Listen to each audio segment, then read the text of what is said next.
안녕하세요. 좋은 삶, 좋은 책, 꼬꼬독의 김민식입니다. 제가 이 유튜브에 올라온 제 강의 영상을 보면요, 절망에 빠질 때가 많습니다. 이 셀카 찍을 땐 잘 모르잖아요. 이렇게 막 얼굴 이렇게 신경 써서 찍으니까. 근데 이렇게 남이 찍어준 영상을 보면 우선 제가 이 원형 탈모증이 심해서 훤하게 비어있는 뒤통수가 이렇게 드러나고요. 그리고 올챙이처럼 이제 볼록 나온 배가 이렇게 보입니다. 물론 제가 이 외모로 승부하는 스타일은 아닙니다. 하지만 이 타고난 용모는 어쩔 수 없다 해도 적어도 뱃살은 제가 좀 빼고 싶어요. 내가 어쩔 수 없는 건 포기하지만 노력으로 바꿀 수 있는 건 시도해 봅니다. 살을 빼는 방법도 책으로 배울 수 있을까요? 제가 다이어트에 도전해서 열흘 만에 8kg를 뺀 사연 지금부터 공개합니다. 여러분, 인생에서 가장 중요한 자산이 두 가지가 있어요. 하나는 돈, 하나는 시간. 돈을 버는 건 쉽지 않죠. 하지만 시간을 버는 건 노력으로 충분히 가능합니다. 사람들은 돈을 벌 생각만 하고 시간을 벌 노력은 잘 안 하죠. 시간을 버는 가장 확실한 방법, 그건 오래 사는 겁니다.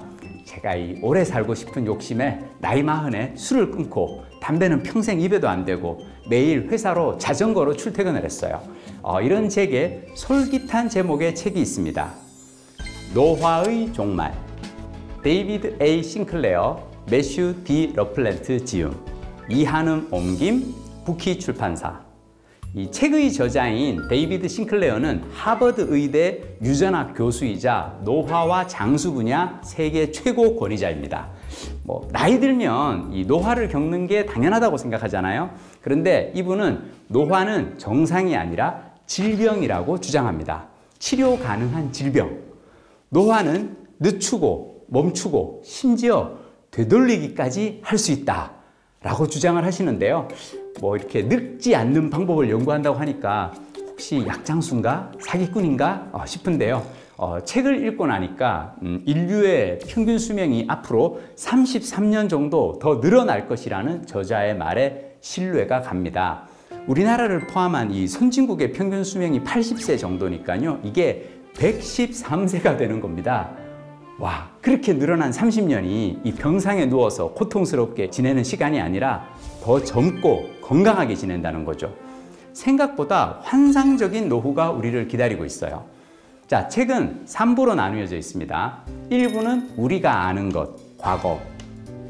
인류의 수명이 비약적으로 증가해온 과정을 살펴보고요. 2부, 우리가 배우고 있는 것, 현재 편에서는요, 수명을 늘리기 위한 현재 의학학계의 노력이 소개됩니다. 3부, 우리가 가고 있는 곳, 미래 편에서는요, 수명 연장이 가져올 미래의 변화에 대해서 이야기합니다. 자, 이 624쪽에 이르는 약간 벽돌책 가까운 이 두꺼운 책에서 제가 가장 열심히 읽은 대목이 있어요. 2부 4장, 건강하게 장수하는 법입니다. 기왕에 우리 113세까지 살아야 한다면 건강하게 살아야겠죠. 자, 책에 나오는 6가지 지침이 있습니다. 1. 적게 먹어라. 25년 동안 노화를 연구하고 수백 편의 논문을 읽은 내가 할 수 있는 조언이 하나 있다면, 즉 건강하게 더 오래 살 확실한 방법, 지금 당장 수명을 최대화하는 데 쓸 수 있는 방법을 하나 꼽으라면 바로 이것이다. 적게 먹어라. 우리 왜 이것저것 막 챙겨 먹는 데는 돈이 들지만 적게 먹는 데는 돈도 덜 들잖아요. 오래 살고 돈도 벌고, 이거 정말 좋은 장수 비결이라고 생각합니다. 2. 간헐적 단식 또는 주기적 단식.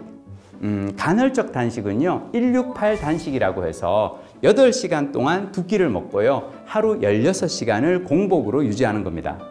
예전에 제가 주말 연속극 글로리아를 연출할 때 이 배우 오현경 씨가 어느 날 대본에 대해서 좀 상의할 게 있다고 저녁을 같이 먹자고 하시더라고요. 그래서 식당에 이렇게 갔는데 둘이 앉았는데 이분은 주문을 안 하시고 저 혼자 밥을 먹었어요. 그래서 아니 같이 저녁 먹으면서 상의하자고 했는데 정작 본인은 그냥 물만 마시고 저는 밥을 먹어서 좀 뻘쭘했는데 그러시는 거예요.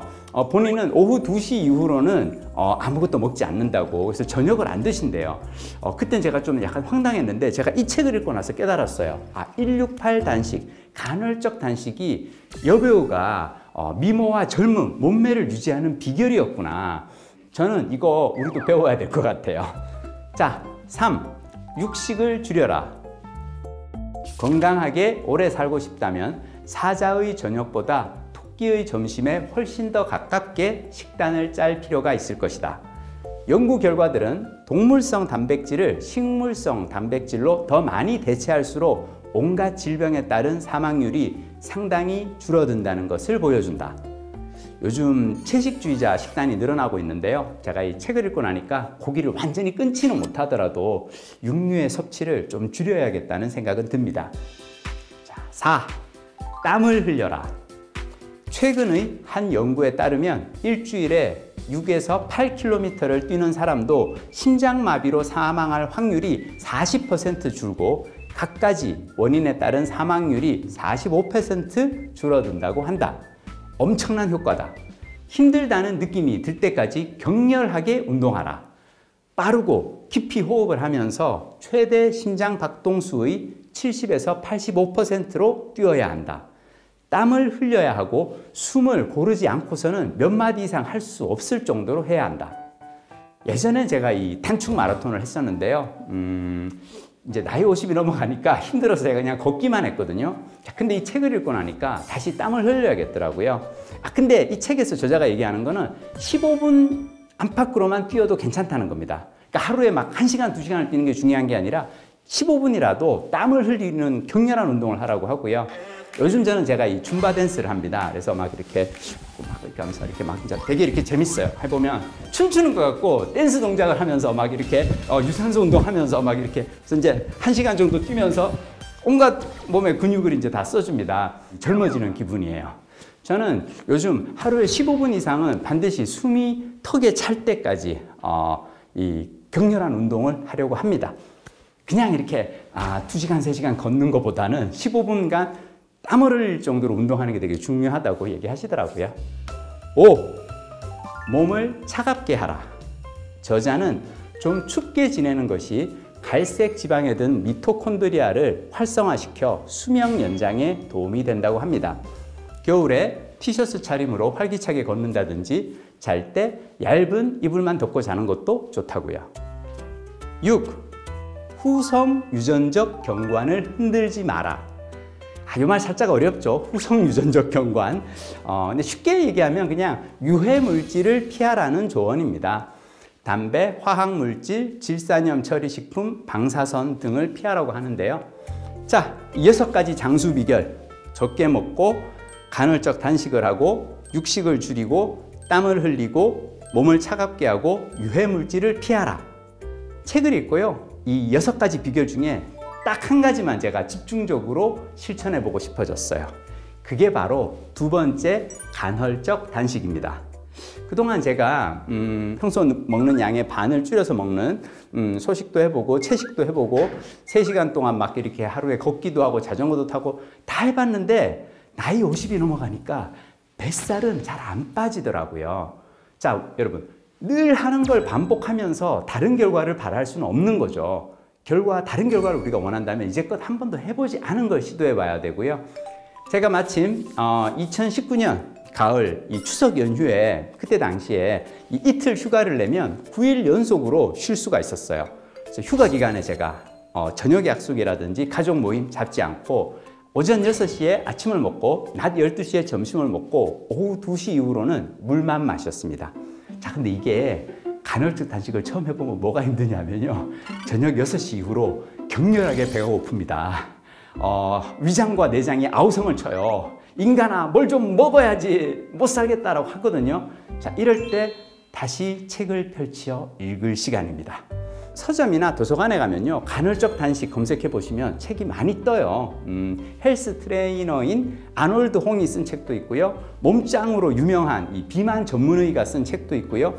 둘이 합해 200kg가 넘어서 과체중으로 고생한 미국인 부부가 쓴 책도 있어요. 간헐적 단식의 효능에 대해 침이 마르도록 칭송하는 책들을 꼬리에 꼬리를 물고 읽습니다. 자, 그러면 흔들리는 마음을 다잡을 수 있죠. 제가요 2020년 봄에 코로나가 터지고 원래 제가 매일 운동 다니던 주민센터 체육시설이 문을 닫고 집에서 재택근무하면서, 원래 제가 회사 갈 때 자전거로 출퇴근했는데 재택근무하니까 자전거도 못 하죠. 그리고 집에 있으니까 어때요? 재택근무하면 제일 문제는 뭐냐면 먹을 게 항상 집에는 쌓여 있다는 겁니다. 그거 이제 짬짬이 군것질 하다 보니까 몸무게가 73kg까지 나와서 제가 충격을 먹었어요. 제가 이 체중 앞에 7자를 단 게 제 인생 처음이었거든요.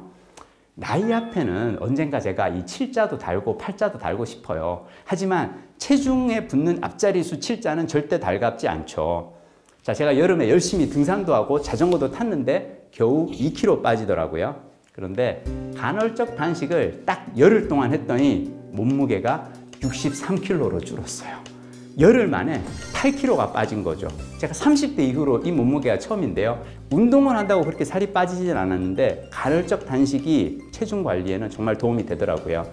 와, 제가 그 다음부터는 이 간헐적 단식에 제가 이 열렬한 예찬론자가 돼서 사람들 만날 때마다 꼭 해보라고, 내가 해본 다이어트 중에 최고의 체중 관리 방법이라고 얘기를 하는데요. 자, 저는 이것이 책을 읽는 이유라고 생각합니다. 우리가 왜 스마트폰에서 이렇게 지나가면서 누가 뭐 간헐적 단식이 좋다는 글을 이렇게 하거나 동영상 뭐 이렇게, 이걸로는 나 자신을 강하게 설득하기가 힘들어요. 자, 하지만 전문가가 쓴 책을 읽고 정확한 정보를 얻었고요, 강한 동기부여를 얻습니다. 제가 이 뭐 노화의 종말까지 바라지는 않고요. 저는 노화를 최대한 지연시켜서 건강한 노후를 오래오래 즐기고 싶습니다. 그래야 책도 더 많이 읽고 여행도 자주 다닐 테니까요.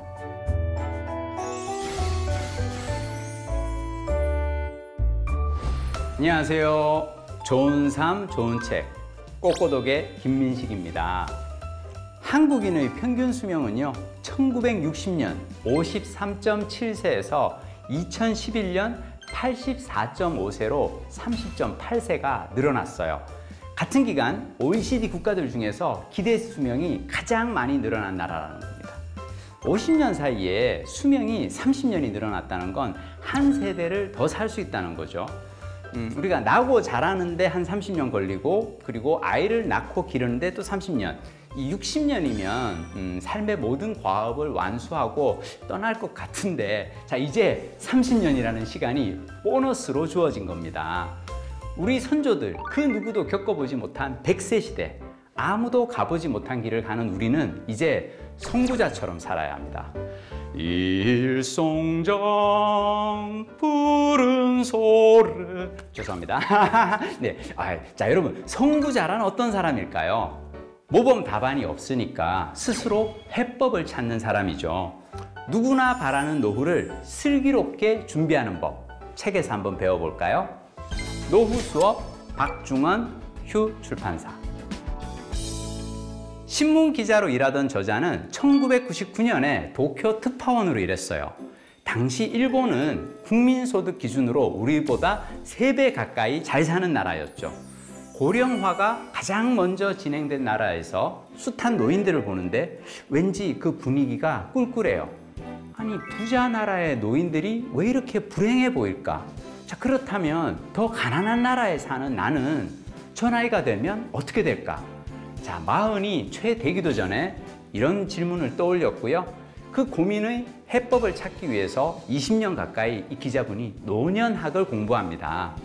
경제월간지 부편집장으로 노후 경제학을 연재하고요. 노후 관련 블로그 에이지프리도 운영해요. 자, 그 결과로 묶어낸 한 권의 책이 노후 수업입니다. 사실 모범 답안은 이미 나와 있다. 오랫동안 건강하게 살기 위해선 잘 먹고 꾸준히 움직이면 된다. 열심히 일하다 보면 돈 걱정은 줄어든다. 높은 수익률에 혹하지 않고 불필요한 씀씀이를 줄이는 게 안정된 노후의 지름길이다. 저는 이 책의 그 여능글에 나오는 이 말씀이 정답이라고 생각합니다. 수능 전국 수석의 인터뷰 같은 거죠. 수업 시간 열심히 듣고 교과서 위주로 공부했어요. 자, 이게 정답이지만 우리는 다들 쪽집게 과외를 바라고 기출 문제집을 뒤적입니다. 행복의 기본 방정식은 가진 것과 갖고 싶은 것, 혹은 할 수 있는 것과 하고 싶은 것의 비율로 구성된다. 가진 것이나 할 수 있는 것이 크고 갖거나 하고 싶은 게 작을수록 행복해진다. 이제 전자는 바꾸기 힘들다. 후자를 줄이는 것이 행복의 지름길이다. 제가 2020년 말에 MBC에서 명예퇴직을 신청하고 가장 먼저 한 일이 뭔지 아세요? 광화문 교보문고에 가서 가계부를 산 겁니다. 자, 이제 퇴직을 하면 수십 년 동안 꾸준히 받던 월급이 사라진다는 거잖아요. 자, 수입이 사라질 때 제가 할 수 있는 일은 지출을 관리하는 거죠. 은퇴하고 저는 매일 가계부를 쓰고요. 주간 결산, 월말 결산을 합니다. 결산을 하고 적자가 나면 지출을 줄이고 삽니다. 그러다가 가계부가 다시 흑자로 돌아서면 좀 여유롭게 지내고요. 수입의 한도 내에서 지출하며 사는 게 저는 노후의 행복이라고 생각합니다. 이 수입보다 지출이 적으면 돈은 남고요. 그리고 수입보다 지출이 많으면 빚이 늘지요. 행복한 노후를 위해 빚은 줄이고 돈은 남겨야 합니다. 퇴직한 후에는 돈을 버는 게 쉽지 않습니다. 5, 60대 장년층의 경우 이 고용 형태는 절대 다수가 파견, 계약직, 시급제라고요. 직장에서 받던 월급과는 비교가 되지 않을 정도로 적은 돈, 최저임금에 준하는 급여를 받는 경우가 많은데요. 노후에 주 40시간 근무로 최저임금을 번다고 가정해보자. 연간 수입은 2천만 원 남짓이다. 퇴직한 5060에게 1년이라는 시간의 시장 가격이 그 정도인 셈이다. 단순하게 계산해 2억 원 남짓이면 10년의 자유가 보장된다. 기존 자산과 연금으로 노후 생활이 가능한 사람에겐 그 돈보다 시간이 우선이다. 자, 우리는 30년이라는 긴 노후의 시간을 선물로 받은 축복받은 세대입니다. 지난 30년간 직장에서 돈을 벌고 또 모으기 위해서 최선을 다했어요. 이제는 돈을 모으는데 연연하지는 않습니다. 매일 가계부를 쓰는 남자로서 저의 목표는 적자만 모면하자는 겁니다. 언젠가는 근데 수입이 줄어서 적자가 날 때도 오겠죠. 괜찮아요. 곶감은 빼먹으라고 있는 거니까. 자산이나 예금 잔고가 줄어드는 불안을 피하고 싶은 것은 인지상정입니다. 웬만하면 집이나 자산을 잘 보존해서 자녀에게 물려주고 싶은 것도 부모의 욕심이지요. 있는 자산을 지키겠다는 욕심에 일이나 투자에 쌍심지를 켜고 달려들면 노후가 몹시 피곤해집니다. 그런 부담감에서 벗어나는 것이 행복한 노후의 비결이에요. 저금리 시대에는 아무리 예금액이 많아도 이자만으로 살기에는 턱없이 부족합니다. 그러나 자녀에게 물려주지 않고 죽을 때까지 쓰겠다면 그리 모자라지 않은 돈이에요. 1억의 예금이 있다면 1년에 이자가 200만 원도 안 나오는데요. 10년마다 해마다 1000만 원씩 나누어 쓸 수 있는 거금이에요. 다 쓰고 죽는다. 라테머니를 모으고 가계부를 쓰는 것도 자신이 원하는데 제대로 쓰기 위함이다. 그것이 노후를 풍요롭게 하는 길이다. 자, 재산을 모두 써버리고 빈털터리로 죽기로 마음먹는다면 우리는 살아있는 내내 적절한 부를 누릴 수 있다. 다 쓰고 죽으라 라는 책에 나오는 구절인데요. 정말 지당하신 말씀입니다. 긴 노후를 즐겁게 보내기 위해 돈보다 더 중요한 게 있어요. 뭔지 아세요? 바로 친구입니다. 노후에는 돈을 모으느라고 악착같이 일하는 대신 친구를 잘 사귀라고 책에서는 권해줍니다. 미국의 시니어 비즈니스 전문가 메리 폴롱 박사는 노후의 친구는 가족이라고 강조했다. 나이가 들면서 가족과 친구의 구분과 경계가 희미해지는 가족의 재구성이 일어난다는 것이다. 같은 집에서 살던 가족 구성원과의 관계가 느슨해지는 반면에 주변 사람의 존재 가치가 커진다. 노부모가 세상을 떠나고 자녀는 독립하고 배우자는 친구처럼 바뀌는 시기와 맞물려 벌어지는 현상이다. 절친은 자신이 선택한 가족인 셈이다. 여러분, 좋은 친구의 기준은 무엇일까요? 뭔가 좋은 걸 보면 같이 나누고 싶은 사람이죠. 자, 여기까지 보시고 영상이 마음에 들었다면 친구에게 링크를 보내주세요. 친구야, 절친은 내가 선택한 가족이란다. 야, 우리 자식들한테 물려줄 욕심 너무 부리지 말고 꽃감 빼먹듯이 그냥 모아둔 돈으로 맛있는 거 사 먹고 좋은 구경 다니면서 30년이라는 노후를 축복처럼 여기며 살자라고 메시지를 보내주세요.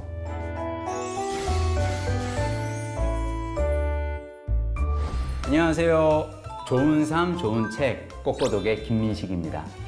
영상 보시면서 느끼셨을지 모르는데 제가 약간 개그 본능이 있어요. 제가 뭐냐면 웃기는 걸 좋아해요. 제 직업이 명색이 코미디 PD거든요.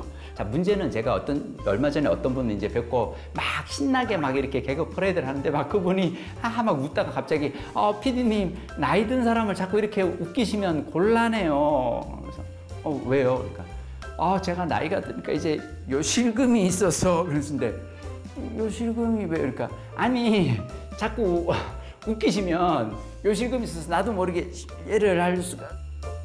여러분, 웃거나 기침을 하거나 무거운 것을 들어 올릴 때 배의 압력이 높아져서 소변이 새어나오는 것을 복압성 요실금이라고 합니다.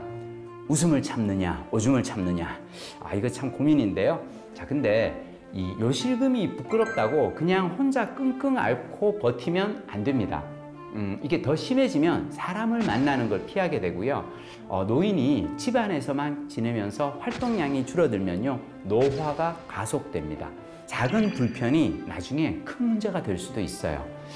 또 안타까운 건 이 요실금으로 불편하신 분들이 정작 병원은 잘 안 가십니다. 왜냐면 이게 좀 내밀한 문제고 부끄러운 문제라서 가서 이렇게 터놓고 얘기하기가 쉽지가 않은 거죠. 자, 그렇다면 이 요실금 예방하거나 치료를 하려면 어떻게 하면 될까요? 제가 책에서 배운 걸 알려드리겠습니다. 근육이 연금보다 강하다. 건강 나이를 10년 앞당기는 최강의 근력운동. 김헌경 비타북스. 자, 이 저자 김헌경 박사님은요, 1989년 일본 문부성 국비 유학생으로 일본에 가서 학위를 받고 노화 연구에 몰두했습니다. 자, 건강 장수와 관련된 요인을 찾기 위해 20년 이상 대도시와 농촌 등 수많은 지역을 조사해 65세 이상의 노년층 5만 명의 장기 추적 자료를 가지게 되었다고요. 자, 일본에서는 1990년 말부터 2000년도 초기까지 고령자 낙상 골절이 사회 문제로 크게 대두되었습니다. 그에 맞춰 낙상 예방 지도를 하던 저자는 요실금과 보행장애로 고생하는 어르신들이 너무 많다는 걸 깨닫고 해결법을 고민합니다. 그러다 내린 결론, 자, 건강하고 활기차게 이상적인 노년기를 보내기 위해서는 넘어지지 않고 자기 발로 걸으며 근력을 유지하고 화장실 실수를 하지 않는 생활이 필수라는 걸 깨닫습니다. 자, 김헌경 박사님이 직접 개발한 노년 근력 강화 운동 프로그램은 현재 일본의 각 지역 노인센터와 요양원, 보건소 등에서 실제 활용되고 있습니다. 책에서 이 요실금을 해결하기 위해 3가지를 권합니다. 첫째, 케겔 운동을 합니다. 요도관략근도 골격근이기 때문에 팔다리와 마찬가지로 근육의 수축과 이완 운동을 통해 근력을 키울 수 있습니다. 항문에 힘을 준 상태에서 2, 3초 혹은 8초에서 10초 정도 수축하고 이완하는 운동을 합니다. 둘째, 복부 지방을 감소시킵니다. 복부 지방을 줄이면 방광에 실리는 무게를 줄일 수 있어 요실금을 예방할 수 있습니다. 셋째, 빠르게 걷는 연습을 합니다. 걸을 때 골반 저근에 많은 자극이 갑니다. 빠르게 걷는 연습을 한다면 요실금 걱정을 줄일 수 있습니다. 자, 고령자들이 가장 고민하는 낙상, 요실금, 보행장애, 근감소증, 허약을 묶어 5대 노년 증후군이라고 하는데요. 이 5가지 증후군에 공통된 요인이 하나 있습니다. 바로 근력 저하입니다. 자, 무작정 근력 운동을 한다고 해서 좋아지는 건 아니고요. 증상에 따라 단련해야 할 근육이 각각 다릅니다. 책에서는 증상별로 다양한 근력 운동 방법을 소개하십니다. 자, 여러분, 노후에 근력 운동이 필요한 이유가 뭘까요? 보건소에서 검사를 한 후에 근감소증이라는 결과가 나오면 납득할 수 없다는 어르신들이 많아요. 아니, 나는 매일 40분씩 걷기 운동 꾸준히 하는데 왜 내가 근감소증인 거죠? 자, 걷기가 좋은 운동인 건 맞죠. 남녀노소 누구나 손쉽게 할 수 있고 쉬운 방법에 비해 혈액순환 촉진, 생활습관병 예방, 다이어트 효과, 신진대사 촉진, 스트레스 해소, 뇌 활성화 등 얻을 수 있는 효과는 무궁무진합니다. 그러나 매일 걷기 운동을 한다고 해서 노화까지 막을 수 있는 것은 아닙니다. 일본에서 가장 많이 걷는 곳으로 알려진 아이치현 주민들을 대상으로 걷기 운동이 노화 예방에 얼마나 도움이 되는지 연구를 진행했더니요, 결과는 예상 밖이었어요. 6년 동안 걷기 운동을 열심히 했어도 악력 11%, 등 근력 25%, 수직뛰기 20%, 심폐기능 12%가 저하된 것으로 나타났어요. 열심히 걷기만 하면 언제까지나 건강을 지킬 수 있을 것이라는 믿음이 깨진 순간이죠. 노후 대비라고 하면 우리 돈 모으는 것만 생각하는데요, 저자는 근육이 연금보다 강하다라고 말하십니다. 고령기의 건강은 이제 질병의 유무로 나뉘는 게 아니에요. 질병을 가지고 있어도 자신의 일상생활을 독립적으로 해나갈 수 있어야 합니다. 우리는 무병장수를 꿈꾸지만 현실은 유병장수의 시대입니다. 이를 위해서는 꾸준히 근육을 단련시켜야 합니다. 피트니스 센터에 가서 막 이 무거운 역기를 들라는 얘기가 아니에요. 생활 속에서 간단하게 할 수 있는 근력 운동법을 소개해 주십니다. 자, 첫째, 버스를 기다리며 손가락 마디를 굽힌다. 이렇게 집에서 고추장 통이나 잼통, 꿀통 같은 거 이렇게 열려고 하면 잘 안 열릴 때 버럭 화내시는 분 있습니다. 누가 이렇게 뚜껑을 세게 잠궈놨어? 여러분, 누가 나 골리려고 그걸 세게 잠궈놓은 게 아니라 내 악력이 약해진 거예요. 악력은 이 노쇠나 근감소증의 주요 평가 항목 중 하나고요. 버스나 지하철을 기다릴 때 가만히 서 있지 말고 손가락 힘을 키우는 체조를 합니다. 양손을 쫙 편 다음 두 번째 손가락 마디를 축으로 굽혔다 폈다 하는 거죠. 자, 포인트는 손가락을 굽힐 때도 힘을 주고 펼 때도 힘을 주는 것입니다. 둘째, 앉으면 무릎에 수건을 끼우고 조인다. 자, 하루 중 가장 자주 앉아 있는 자리 옆에 두꺼운 수건을 둥글게 말아서 놓거나 이 쿠션을 놓아둡니다. 자, 그 자리에 앉으면 무릎 사이에 끼우고 양 무릎을 조였다 풀었다 합니다.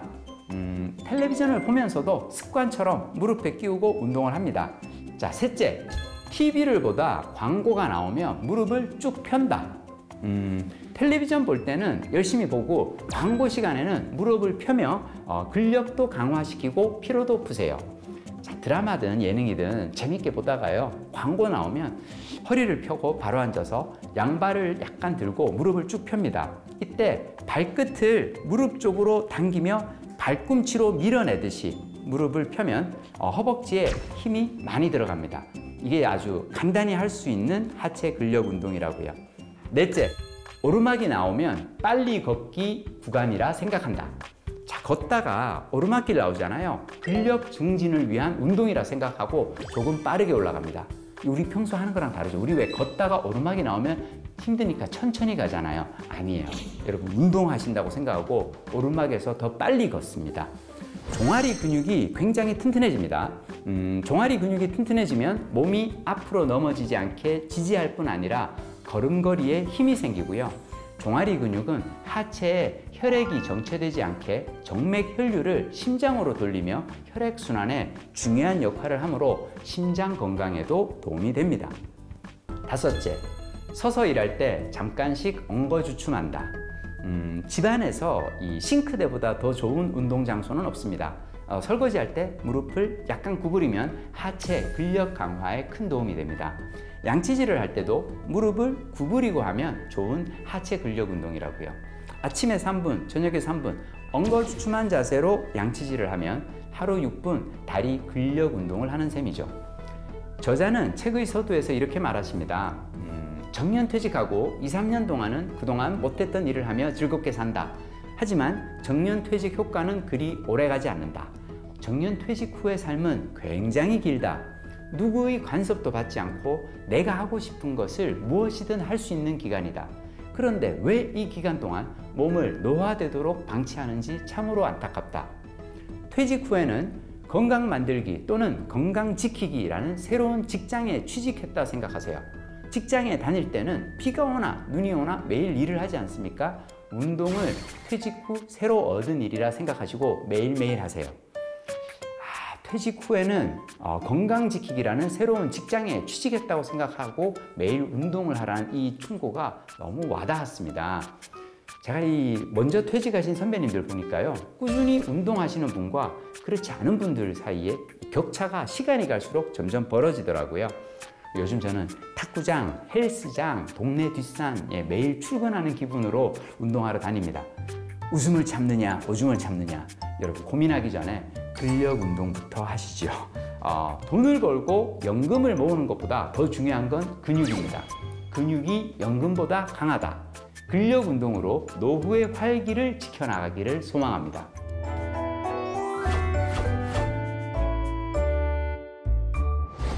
안녕하세요.